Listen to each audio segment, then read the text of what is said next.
Check. Mic check 1 2.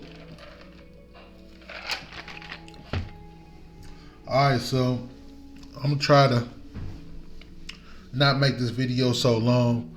This video is about how to create a sigil and how to integrate it to use it along with your sex magic practices.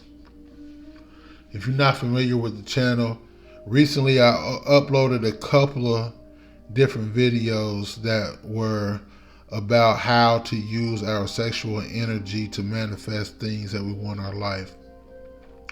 More specifically, how to use our orgasm. Alright. So if you're not familiar with the basic sex magic concepts, you might want to go and check out them videos so that you can get a better understanding of what this video is about. Because I don't have any intentions on recapping any of the information that I've already shared in previous videos. Alright, so let me hit this and I'm gonna dive into the book and we go from there.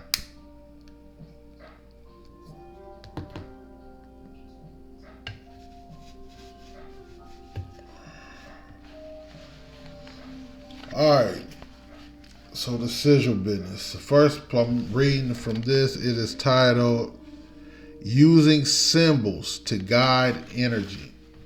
So I'm not going to read everything verbatim because it'll just make for a long, drawn-out video. But I'm going to try to give the important part. Alright, so the traditional chaos approach is to create a sigil, an image on paper that abstractly represents the result you want. There are many methods for creating a sigil. The most basic is to write down your desire in words, then make a little abstract drawing by combining the letters and reworking them. Whatever method you use to make your sigil, the end result should be quite abstract and should not remind you of the result you want. You then generally set the sigil aside for a few days, and when you are ready to perform the magic, you masturbate. At the point of orgasm, you stare at the sigil. Some people attempt to cast a sigil into the abyss of the orgasm, mentally, with the imagination. Others just look at it and drink it into their mind as they orgasm. And this method does work. Alright, let's keep it rolling. Constructing your magic goal. Constructing your magical goal. Alright, so your first task is to phrase your magical goal correctly. There are many words written on this subject, but even if you read every book on the subject, this chapter should give you a new approach. Let's imagine your goal is to sign a contract with Company X before Thursday. There's much debate about whether to put time limits on your magic. Some people say you should never put on a time limit, as results can take 3 months to manifest. Others say it's better to put on a time limit so you know whether or not it's worked. This is a personal choice. But be aware that if you don't put on a time limit, then the magic may find that the easiest way to work is really slowly. Also, beware that if you do put on a time limit, you may be limiting the chance of results manifesting. For myself, I like to put on a time limit that is not outrageously fast. So in this example, we could state the goal like this. I want to sign the contract with Company X before Thursday. Now, if you read anything about magic, or even New Age self-help books, you'll know that the above phrase needs to be changed so that it's phrased without the wanting. Alright, so I can explain it faster than I can read that part. What the rest of that chapter is saying, instead of saying, I want to sign a contract with company X before Thursday, you need to switch it up. You need to bring it out of the want stage, so you need to move it into reality. Like, you need to write it as if it has already happened. All right, so it would be like, I signed a contract with company X before Thursday. All right, that's pretty much all the rest of that chapter says. So now, modifying chaos. With your statement of magical intent ready, you can create your sigil. Don't worry if you're no good at drawing. You just need to spend some time making something that feels right to you. It's a quick and easy process. Keep it that way. If it feels like a struggle, then you're overthinking the process. To illustrate this modified approach, I'll show you a magical goal and the process you could go through to create a sigil. If the goal has been written as, Angela asked me out at the party. The most popular chaos magic approach will be to remove all the duplicate letters, leaving you with the only letters that remain after you remove them. So, Angela asked me to go out to the party. Took away all the duplicate letters. And these are the letters he was left with out of that sentence of his magical intent, right? Now, so he took the remaining letters and started writing them down here, and started forming a symbol with them. All right, turn them into an image. All right. Now, when he starts there, then you're going to repeat it. So then from that symbol that you just started to make, then you want to write it again differently. You might got to take out some words. You might combine some letters. You might got to take out some letters. You might combine some letters.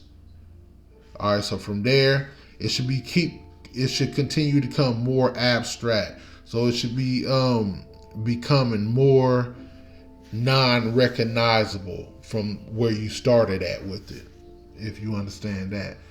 So he did that. Then next, he coming down here. Now this is what it looked like.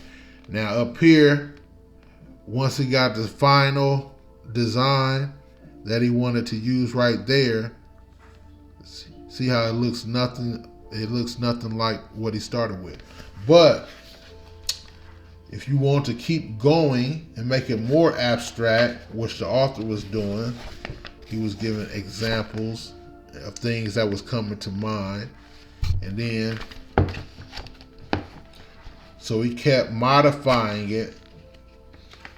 He kept modifying it until the final sigil looked like this, which looks totally nothing in the realm of where he started at, right? All right, so that's how you want to do it. Now, once you got your sigil, this next part I'm about to read is about increasing the power. All right, so really charging it up, right? Really charging it up. Now it says, a simple way to increase the power of the above ritual is to wipe your sexual fluids on the sigil as soon as you have reached orgasm. You do this casually rather than with great ceremony. Whether you are wiping semen or vaginal fluids, you simply spread them over the image. This is done without great emotion. If you feel anything, it should simply be a sense of completion. This is a way of sealing off the work you have done. What should you do with the sigil once it's been used and anointed with your fluids? This is a matter of personal taste. Some people like to dispose of magical materials with a degree of ceremony, such as burying the sigil on your own home ground, or discarding it in the middle of a crossroads. If this suits your mood, that is fine. But usually, the last thing you want to do after an orgasm is go outside and start digging a hole in the ground. I suggest you simply screw the sigil up and throw it in the garbage. It is not sacred. The image has already been fired. Your fluids have sealed the magic, and it does not need to be treated with reverence. Some people worry that this may offend the universe, the spirits, God. The sigil is your creation, and its magic is working on a deeper level now. So throwing away the paper is absolutely fine. If anything, treating it so trivially at this point helps with letting go, because you're not worried or trying to do the right thing. You're just disposing of it like a used condom. And the magic will continue to work on a deeper and more mystical level. Alright, so I think that was more than enough. So all in a nutshell, I'm going to say that for next video. But all in a nutshell, you want to just make your sentence, your magical sentence of intent. Change it up, take some letters out, take out the duplicate letters, or maybe take out the vowels, however you want to do it. Use those letters, remaining letters, to start crafting the image, and just keep recrafting the image until it looks nothing like your original image. It should not remind you of the original statement that you wrote down. Alright, and then after that, you got your sigil all together, and then you can masturbate, and as you reach an orgasm, you stare into the sigil. Alright, and then you can just dispose of the sigil as you would a used condom. Alright, so we're going to leave it at that. Once again, the book is Adventures in Sex Magic by Damon Brand.